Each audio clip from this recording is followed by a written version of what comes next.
अजान जब होती ना तो अल्लाह अकबर जब हम बोलते तो हमारे को हुक्म है कि क्या बोलना चाहिए, बोलो जल्दी से, अल्लाह अकबर की जगह पे अल्लाह अकबर। और हय्या अलल सलाह हय्या अलल फलाह के टाइम पे क्या बोलना है? क्यों बोला जाता है ये? हम अल्लाह की मदद के बगैर कुछ नहीं कर सकते। समझ में आ रही बात? हम अल्लाह की मदद के बगैर ए अल्लाह तो हमारी मदद फरमा नमाज के लिए, ये अल्लाह तो हमारी, क्योंकि अल्लाह की इबादत का काम है ना, बड़ा काम है। तो ये जो कुछ हुआ ये अल्लाह की मदद से हुआ है ना। किसकी मदद से हुआ? अल्लाह की मदद से हुआ। इसलिए इसको हमेशा ख्याल रखना है। इसलिए अल्लाह से हमेशा अपनी मदद को शामिल हाल करना है। माशाल्लाह बहुत अच्छी बात बच्ची ने कही, उसमें से 2-3 चीजें जो है तो मैंने नोट किया, लेकिन एक बात इन लोगों ने मिस कर दिया, बहुत अहम बात थी और उसको मिस कर दिया। और अक्सर हम सब का ख्याल उसकी तरफ नहीं जाता। वो क्या है मालूम है आप लोगों को? जो हमारे पियोन है, जो हमारे सफाई करने वाले लोग हैं, इनका बहुत बड़ा रोल रहता, इनका एक अहम किरदार रहता हमारे स्कूल के अंदर। समझ में आ रही बात? तो इन लोगों ने तो सबको उसके अंदर लिया, माशाअल्लाह सबको उसके अंदर इन्होंने पेश किया, लेकिन किसको भूल गए? मेन किरदार अदा करने वालों को भूल गए। जो हमारे सफाई करते, हम लोग गंदगी स्कूल में फैलाते और वो लोग झाड़ू मारते और वो सफाई करते पूरी स्कूल का, उनका बड़ा रोल है। इसलिए उनको, उनका भी शुक्रिया अदा करना चाहिए। इसलिए मैं खुसूसन ये 10वीं वाले क्लास से ये कहूँगा कि उनका शुक्रिया अदा करो। हाँ, खुसूसन उनसे मिलके उनको, उनका जो है तो, क्योंकि वो बचपन से हमारी छोटी मोटी सारी चीजों को जो है तो वो जैसे माँ बाप घर में करते, उनसे ज्यादा वो सफाई करने वाले जो है तो वो बच्चों का ख्याल रखते हैं स्कूल के अंदर। और एक चीज का मैंने इंशाल्लाह भी अभी मैं टीचर से भी मुज़ाकरा करूंगा, और इन लोगों ने जो है तो बड़ी खूबसूरती से मेरे सामने वो बात को पेश किया कि एक कमी है हमारे पास में कि हमारे पास में ग्राउंड नहीं है। अब उसको कैसा हम लोग काबू में लाएंगे, ये आपस के मशवरे से इंशाल्लाह तय करेंगे। और अभी फौरन 1-2 दिन के अंदर उसका डिसीजन लेंगे इंशाल्लाह। और उसके लिए जो है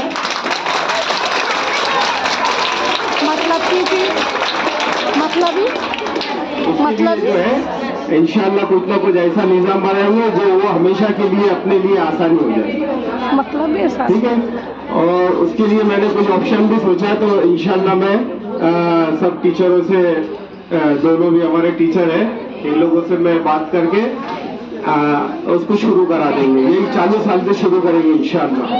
ग्राउंड के एतबार से जो है तो कुछ देखो इंशाल्लाह एक नाना नानी पार्क का एक ऑप्शन है और एक अपने मिल्लत इंग्लिश का है, तो उसमें अपने कुछ ना कुछ परेड का एक सिस्टम ऐसा बनाएंगे क्या रोजाना एक क्लास के लिए खेलने के लिए कुछ वक्त मिले, आधा घंटा 1 घंटे का वक्त मिले, चाहे वो नाना नानी पार्क में जावे या तो फिर अपने इंग्लिश मीडियम में, ऐसा कुछ तो एक निजाम बना के 1 घंटे का निजाम इंशाल्लाह रोजाना एक क्लास के एतबार से 1.25 घंटे का एक निजाम, एक परेड खास तौर पर रोजाना, यानी कम से कम अपने 7 क्लास का जो है सब क्लास को हफ्ते में 1 मरतबा तो भी ग्राउंड के ऊपर जाके खेलने का मौका मिलना चाहिए, ठीक है इंशाल्लाह। अब आप सबसे पहले 10वीं क्लास वालों का शुक्रिया अदा करो। ये तालियां बजा रहे ना 10वीं क्लास वालों के लिए बजाओ, क्योंकि इन्होंने जो है तो एहसास दिलाया, मुझे भी उसकी कमी का एहसास हुआ और इंशाल्लाह मैंने भी बैठे बैठे सोचा कि नहीं अब कुछ न कुछ करेंगे, ठीक है इंशाल्लाह। अब जो है देखो मैं जो है ना तो एकदम टू द पॉइंट इसलिए बोल रहा क्योंकि मेरे पास में थोड़ा वक्त की कमी है। आज वाकई में कुछ मेरा ज्यादा मैं बिजी है और वो बिजी शेड्यूल में से मैं थोड़ी देर के लिए यहाँ पे आया और वाकई में सही में आज ज्यादा मेरे लिए वो मुश्किल है, तबीयत भी सही नहीं है, मेरी तबीयत भी साथ नहीं दे रही आज, तो ये टू द पॉइंट है। इन बातों को ज़हन में ले लो, ये जितनी बातें मैं बोल रहा हूँ इसको याद रखो, बहुत अहम बातें हैं, इसको याद रखो इंशाल्लाह। तो मैंने सबसे पहले क्या बोला था कि अल्लाह की मदद के बगैर हम कुछ नहीं कर सकते, तो इसलिए हर मामले में हम किसकी मदद मांगेंगे? मदद मांगेंगे, ठीक है ना इंशाल्लाह। और इसी के साथ में सबके लिए और खुसूसन 10वीं वालों के लिए क्या वो एक फल बेचने वाला रहता ना, देखो ध्यान से सुनो मेरी बात, फल बेचने वाला रहता ना, फल बेचने वाला, तो 1 किलो में अगर 10 सेब बैठेंगे, कितने बैठेंगे? 12। कितने? 12 सेब 2 किलो में बैठेंगे थोड़ी देर के लिए अपन, है ना? तो वो 10 सेब रखने के बाद में जो है ना, तो कांटा झुकेगा क्या? तो कब झुकेगा? तो वो दो अगर ये अकड़ के बोले कि हमने किया, तो उन्होंने किया क्या? वो तो 10 पहले गिरे थे, इसलिए वो 2 के बाद में कांटा झुक गया।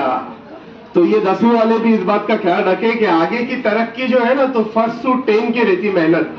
बेसिक से जो है ना, तो बच्चों के ऊपर मेहनत होती, बचपन से उसको बोलना नहीं आता, टीचर उसको इंग्लिश और मैथ्स और उर्दू और हिंदी और मराठी सिखाते। समझ में आ रही मेरी बात? तो ये असल उन लोगों की मेहनत रहती, इसलिए बाद में ऊपर की क्लास में जाके ये मत भूल जाना जिंदगी में कि हमने तो ये अभी तो हमारे 12वीं की वजह से हुआ, हमने जो है तो बड़ी क्लासों में एडमिशन लिया था, इसके लिए हुआ, नहीं उसके लिए नहीं हुआ। पहले 10 फल गिरे थे, वो कौन से गिरे थे? 1st to 10th वाले 10 फल पहले गिरे थे, जब ये 2 गिरने के बाद में कांटा झुका, है ना? इसलिए तरक्की जो है ना, तो वो सबकी मिला के होती, क्वांटिटी सबकी मिला के होती, इसीलिए तरक्की भी पूरी नीचे से ऊपर की क्लास मिला के होगी। ठीक है इंशाल्लाह। अभी ये बात समझ में नहीं आएंगी, आज ही मैंने मिसाल दिया ना, इसको थोड़ा टाइम लगेगा आप लोगों को, थोड़ा वक्त गुजरेगा, जब किसी जगह पे पहुंचेंगे तो तब समझ में आएंगे। इसलिए किसी भी मामले में ये बातों को ख्याल रखें। और दूसरी एक खास तौर पे चीज है कि हम अपने अखलाक को अच्छा करें। जनाब रसूलुल्लाह सल्लल्लाहु अलैहि वसल्लम ने फरमाया, जिसका मफहूम और खुलासा है कि मैं दुनिया में अच्छे अखलाक के लिए भेजा गया, तो हम अपने अखलाक को अच्छा बनाएं, हम नरमी से बात करें, हम इस बात का पूरी जिंदगी लिहाज रखें कि हम मिल्लत के स्टूडेंट हैं, और मिल्लत का बनाने का मकसद ये है, देखो आप लोग ध्यान से सुनो, वरना आप लोग जो है तो बातों में रह जाएंगे, तो ये बातें मिस कर देंगे। तो मिल्लत के बनाने का मकसद ये है कि हमारे बच्ची या हमारे बच्चे जो है तो दुनिया में जाके कि हमारे देश का नाम रोशन करे और इस्लाम के पर्चे को बुलंद करे, है ना? और हिम्मत के साथ में, कोई भी जगह पे डरना नहीं है इंशाअल्लाह। और ये नहीं है कि भाई मिल्लत से अभी अपनी छुट्टी हो गई तो हम निकल गए, ऐसा नहीं है। मिल्लत के साथ में आपका रिश्ता जुड़ा है, ये आपके मरने तक साथ में रहेगा इंशाअल्लाह। जब भी जिंदगी में आपको कोई परेशानी है, कोई अड़चन है, कोई तकलीफ है, आप आके जो आपके बेसिक टीचर है उनसे आके मिले, उनको अपनी परेशानी बताए, इंशाअल्लाह अल्लाह उसके अंदर से आपके लिए रास्ते निकालेंगे। जो बेसिक टीचर रहते ना, उनको पता रहता है आपके नेचर का, आपके बारे में। आप बहुत सारी चीजें बोलते नहीं, लेकिन टीचर लोग समझ जाते। और कुछ मामले ऐसे रहते हैं कि हम किसी से बोल नहीं सकते, तो स्कूल में आके अपने टीचरों से आके बात करें कि अब मैं यहाँ पे फंस गया, यहाँ पे फंस गई, अब मैं क्या करूं, यहाँ से कैसा निकलूं। तो ये टीचरों से राय मशवरा करें पूरी जिंदगी के लिए, आपको रायबरी करेंगे। और अल्लाह ना करे आप खूब तरक्की करें। और किसी जगह पे कोई मामले में अगर आपकी रुकावट आई, तो आप बिल्कुल बेझिझक जो है तो मिल्लत स्कूल में आओ, और आने के बाद टीचर से बात करो, इंशाल्लाह ये लोग हमारे से बात करेंगे और हम उसके अंदर से आप लोगों के लिए रास्ता निकालेंगे। डरना नहीं है, घबराना नहीं है। दुनिया के किसी भी मशगले में और किसी भी मरहले में और दुनिया के अंदर किसी भी जगह पे कोई भी बात आ गई और